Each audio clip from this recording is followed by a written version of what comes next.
troubled with such sordid care. Not yet a while. No, no. But the day will come. Human beings are not destined to struggle for ever like beasts of prey. Give them time. Let civilization grow.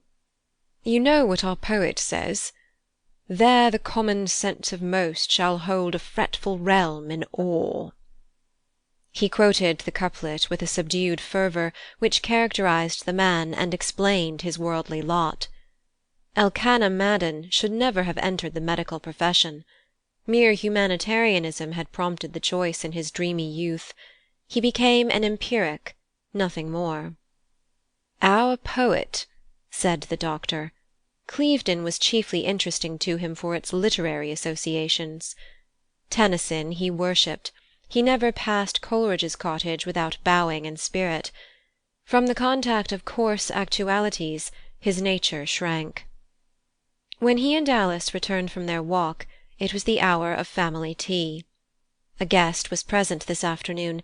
The 8 persons who sat down to table were as many as the little parlour could comfortably contain. Of the sisters, next in age to Alice came Virginia, a pretty but delicate girl of 17. Gertrude, Martha, and Isabel, ranging from 14 to 10, had no physical charm but that of youthfulness. Isabel surpassed her eldest sister in downright plainness of feature. The youngest, Monica, was a bonny little maiden only just 5 years old, dark and bright-eyed. The parents had omitted no care in shepherding their fold. Partly at home and partly in local schools, the young ladies had received instruction suitable to their breeding, and the elder ones were disposed to better this education by private study. The atmosphere of the house was intellectual. Books, especially the poets, lay in every room. But it never occurred to Dr. Madden that his daughters would do well to study with a professional object. In hours of melancholy he of course dreaded the risks of life, and resolved always with postponement to make some practical provision for his family. In educating them as well as circumstances allowed, he conceived that he was doing the next best thing to saving money, for if a fatality befell, teaching would always be their resource. The thought, however, of his girls having to work for money was so utterly repulsive to him that he could never seriously dwell upon it. A vague piety supported his courage. Providence would not deal harshly with him and his dear ones. He enjoyed excellent health, his practice decidedly improved.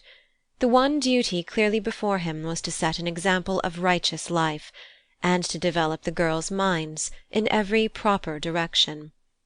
For, as to training them for any path save those trodden by English ladies of the familiar type, he could not have dreamt of any such thing.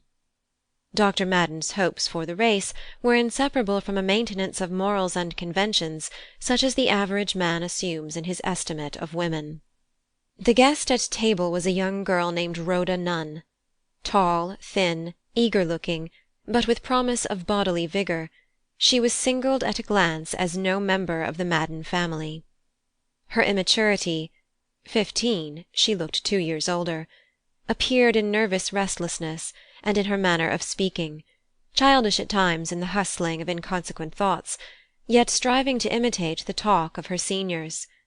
She had a good head in both senses of the phrase, might or might not develop a certain beauty, but would assuredly put forth the fruits of intellect.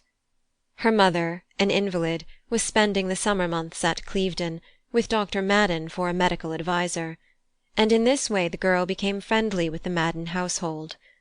Its younger members she treated rather condescendingly. Childish things she had long ago put away, and her sole pleasure was in intellectual talk. With a frankness peculiar to her, indicative of pride, Miss Nunn let it be known that she would have to earn her living, probably as a school-teacher.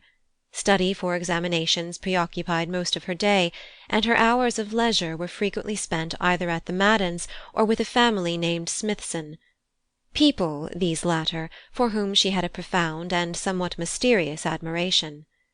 Mr. Smithson, a widower with a consumptive daughter, was a harsh-featured, rough-voiced man of about 35, secretly much disliked by Dr. Madden because of his aggressive radicalism.